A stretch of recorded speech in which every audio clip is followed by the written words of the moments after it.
Suasana kos yang aku tempati terlihat biasa saja sama seperti kos-kosan yang lain. Hanya saja memang hanya aku sendiri yang kos di sini. Sebenarnya, aku sangat tidak suka dengan suasana kos yang sepi. Aku ingin punya teman kos yang bisa diajak berbincang-bincang agar tidak kesepian. Benar, kalau sepi seperti ini sama saja dengan aku mengasingkan diri. Dan beberapa waktu lalu aku sempat bertanya ke ibu kos kenapa tidak ada yang kos di tempat ini.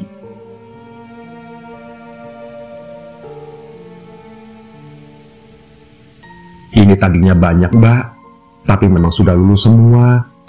Jadi ya sepi deh. Biasalah, baru wisuda soalnya.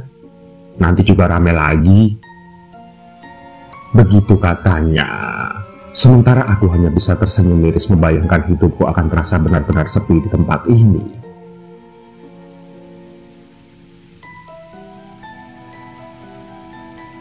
Tenang saja, Mbak. Anak saya nanti juga tinggal di sini sama keluarganya. Jadi nanti ada yang nemenin. Lanjutnya, aku pun sedikit lega karena nanti aku tidak benar-benar sendiri.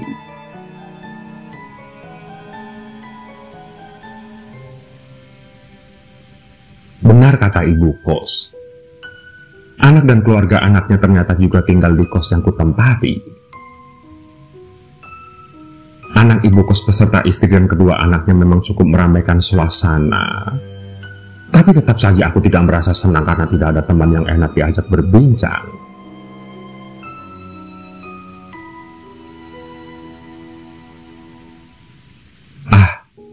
Andai saja ada teman sekampusku yang juga kos di tempat ini, gumamku waktu itu.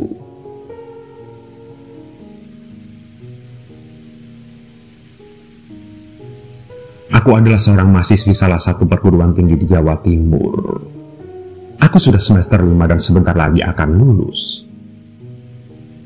Karena jarak rumah dengan kampus sangat jauh dan beda kota, aku putuskan untuk kos di dekat kampus agar tidak terlalu capek.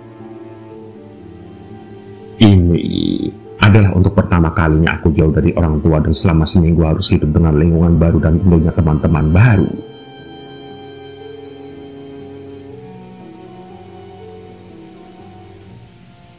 Singkat cerita, malam-malam pertama aku tidur di kos rasanya sama sekali tidak nyaman. Ruangan yang sempit juga panas membuatku merasa sesak. Berkali-kali aku keluar kamar hanya untuk mencari udara segar.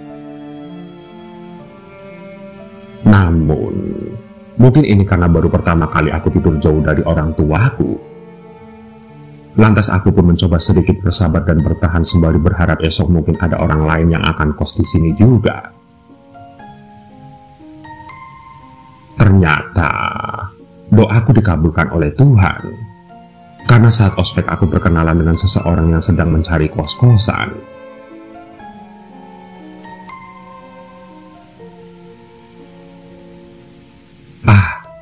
Benar-benar saat yang tepat. Ujarku dalam hati. Aku melonjak kegirangan.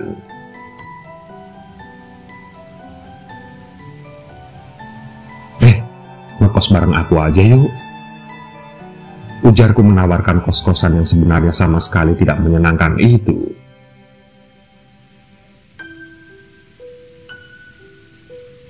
Memangnya kamu kos di mana? Tanyanya.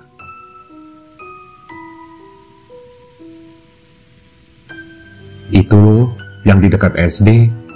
Mau lihat? Jawabku.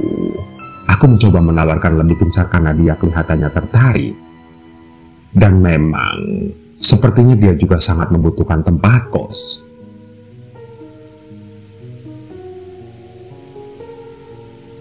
Boleh. Nanti aku ikut kamu ya, katanya. Dan sontak membuat aku senang bukan main.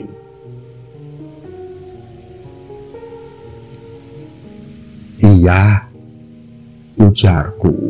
Aku langsung saja menyetujuinya.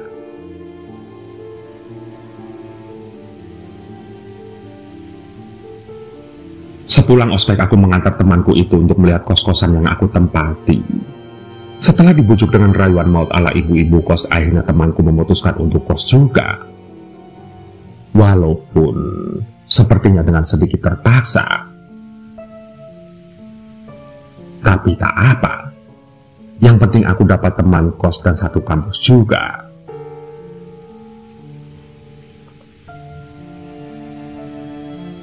Kok sempit ya kamarnya?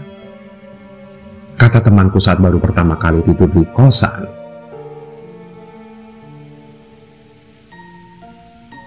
Iya, aku juga ngerasa gitu sih. Jawabku apa adanya. Dan memang begitu adanya. Sempit dan pengap. Kenapa kos di sini? Kenapa nggak cari kos yang lain saja sih? Tanyanya kemudian.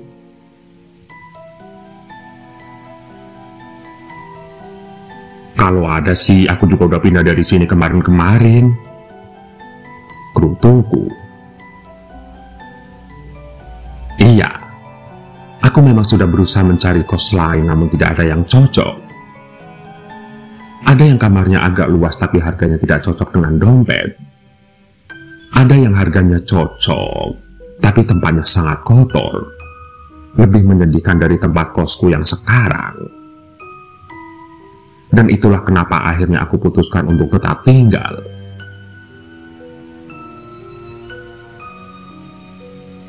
Terus kenapa cuma kita yang kos di sini ya? Kok nggak ada yang lain? Tanyanya lagi.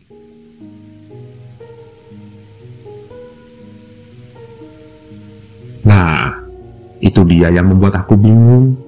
Padahal kan kamar masih ada yang kosong. Terus harga juga nggak mahal-mahal amat. Kemarin sih kata ibu kos pada baru keluar karena sudah lulus. Jawabku.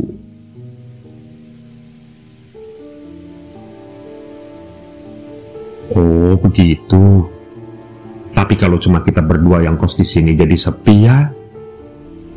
Ya, meskipun anak ibu kos juga tinggal di sini sih. Tapi nggak asik kalau nggak ada temen yang lain. Ujarnya. Dan aku mengangguk setuju. Memang agak kurang nyaman tinggal dengan anak ibu kos. Singkat cerita, setelah beberapa bulan tinggal di kos rasanya semakin tidak nyaman. Selain lokasinya yang kurang strategis, juga belum ada orang lain yang berniat kos di tempat ini. Lantas, aku dan temanku mulai berpikir untuk kembali mencari kos baru. Akhirnya kami pun memutuskan untuk bertanya pada teman-teman lain alternatif kos yang nyaman dan harganya terjangkau. Namun setelah bertanya ke sana sini lagi-lagi tidak ada yang cocok.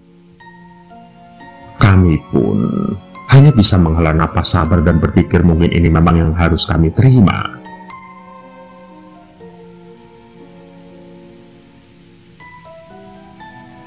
Hingga suatu malam tiba-tiba teman satu kosku itu SMS. Memang kami berbeda kamar. Awalnya kamarnya berada tepat di depan kamarku. Namun karena atapnya bocor, dia akhirnya pindah ke kamar sebelahnya.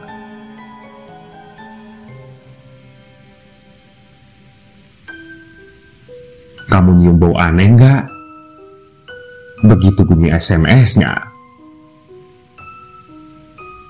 Bau apa? Balasku sembari mengerutkan kening. Kemudian mengendus sekitar tapi tidak ada yang aneh.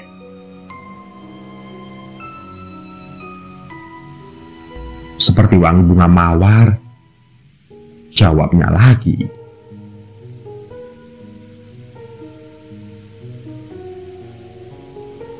Ah, enggak kok. Aku nggak cium bau apa-apa. Balasku sembari aku memastikan sekali lagi kalau memang tidak ada bau wangi-wangian.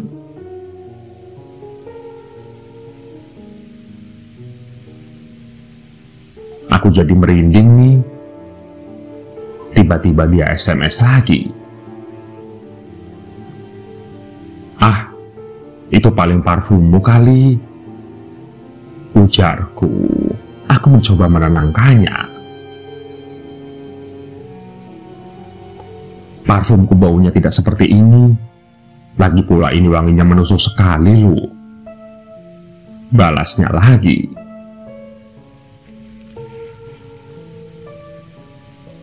Sudahlah, mungkin itu parfum anaknya ibu kos. Tadi kan dia baru keluar. Jawabku. Sekali lagi aku mencoba menenangkannya. Aku tidak mau ambil pusing dengan hal-hal yang seperti itu. Aku hanya mencoba berpikir realistis.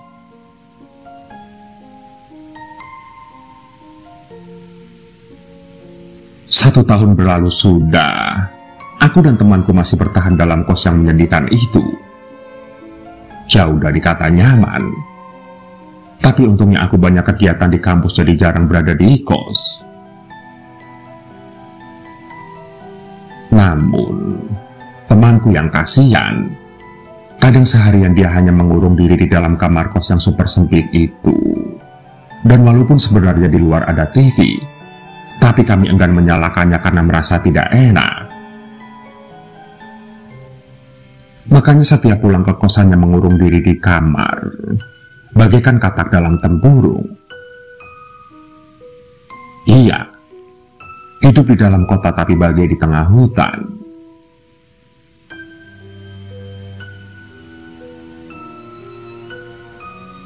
Aku mencium bau wangi lagi. Kamu nyium juga enggak? Tiba-tiba temanku SMS. Memangnya seperti apa sih baunya? Heran, dari kemarin-kemarin kamu mulu yang nyium. Ujarku. Aku akhirnya menjadi agak penasaran juga. Wangi kayak mawar buat siara gitu. Balasnya yang membuat aku sedikit merinding.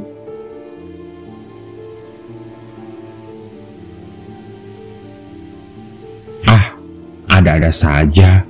Jangan-jangan ada yang salah dengan hidungmu. Aku aja nggak nyium bau apa-apa tuh. Ujarku. Aku berusaha menguasai diri agar tidak terlalu ikut-ikutan parno.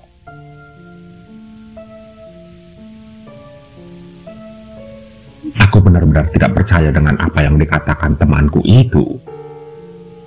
Bukan aku menuduhnya berbohong, tapi mungkin saja dia salah cium. Lagi pula, bukankah bagus kalau bau wangi ketimbang bau bangkai? Aku juga tidak mau mengait-ngaitkannya dengan sesuatu yang berbau horor, karena itu cuma sekedar bau. Bisa saja itu memang dari parfum anak ibu kos.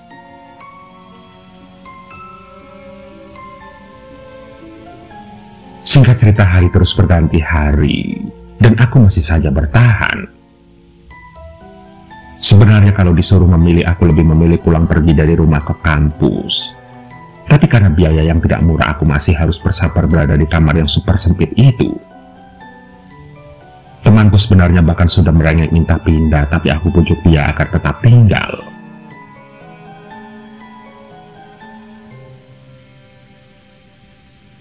Malam itu, kebetulan aku berada di kos sendirian. Temanku sedang pulang ke rumah dan anak ibu kos beserta keluarganya sedang menginap di tempat mertuanya. Lantas, malam itu aku pun berlaku sebagai satpam menjaga kos-kosan sendiri. Awalnya memang biasa saja, panas dan sesak. Kamar kecil yang begitu menyiksa. Namun, semakin malam udara ternyata semakin dingin. Dan ini yang aku suka. Aku tidak perlu keluar masuk kamar hanya untuk mencari angin.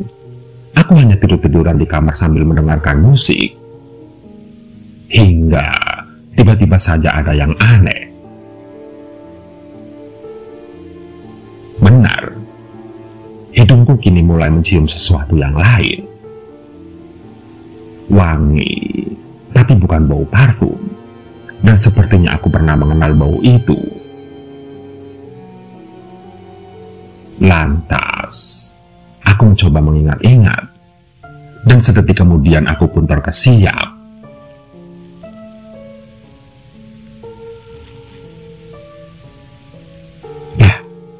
Bagaikan bau bunga-bunga yang dijual di pasar, yang buat ziarah batinku.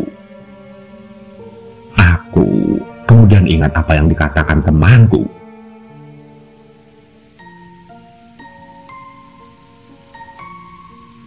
Sial, kenapa aku mencium bau ini pas lagi di kos sendirian?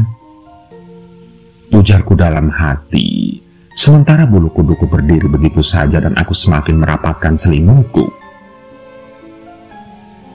Aku berusaha mengalihkan pikiranku dengan membesarkan volume musik dari handphoneku. Namun tetap saja hidungku tidak bisa dibohongi. Lantas, semakin malam aku pun semakin resah.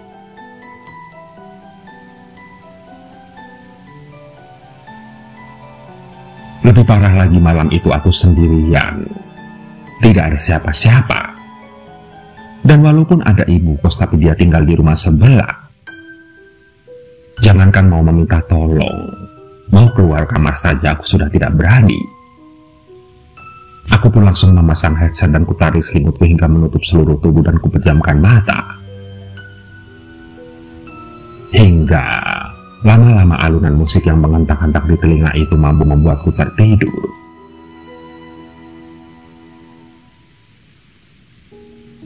Namun ternyata ketenangan itu tidak berlangsung lama, karena kira-kira jam 1:30 pagi aku terbangun. Ada yang aneh. Jelas-jelas mataku sudah bisa melihat jam weker di meja, tapi tubuhku sama sekali tidak bisa bergerak. Berkali-kali aku berusaha bangun, tapi tetap saja hanya kepala yang bisa terangkat. Sementara tubuhku entah kenapa jadi seperti ada yang menindih. Saat itu aku benar-benar panik. Kata orang-orang kalau keadaan seperti itu namanya ketinggian setan. Yang lantas membuatku hampir saja menangis takut terjadi apa-apa.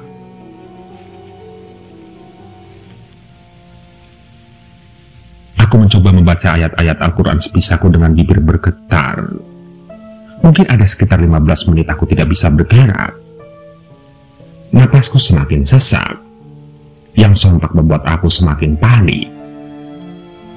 Aku kemudian berusaha bergerak sebisaku, namun tetap hanya kepala saja yang bisa digerakkan.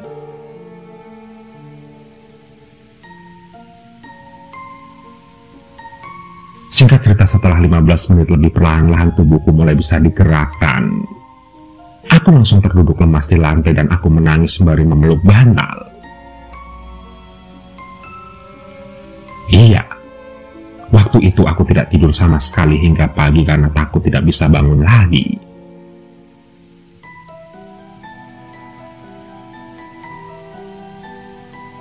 Keesokannya temanku datang ke kos, namun aku sengaja tidak mau menceritakan kejadian malam itu. Dan di luar dugaan, justru malah temanku yang bercerita kepadaku.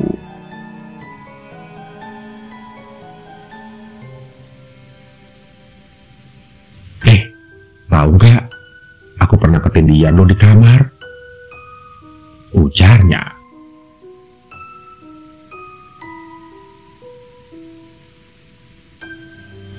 Maksudnya? Tanyaku tergagap. Aku berharap kejadiannya tidak sama dengan yang aku alami.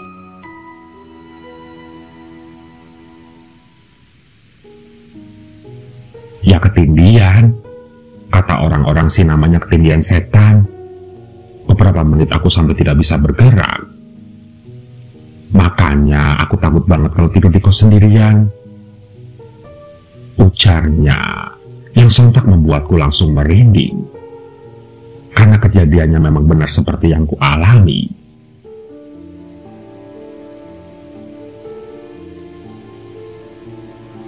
Iya, tempat kos ini memang benar-benar aneh. Dan semoga penyebab tidak ada yang mau kos di sini bukan karena ada kejadian-kejadian aneh seperti yang kami alami ini.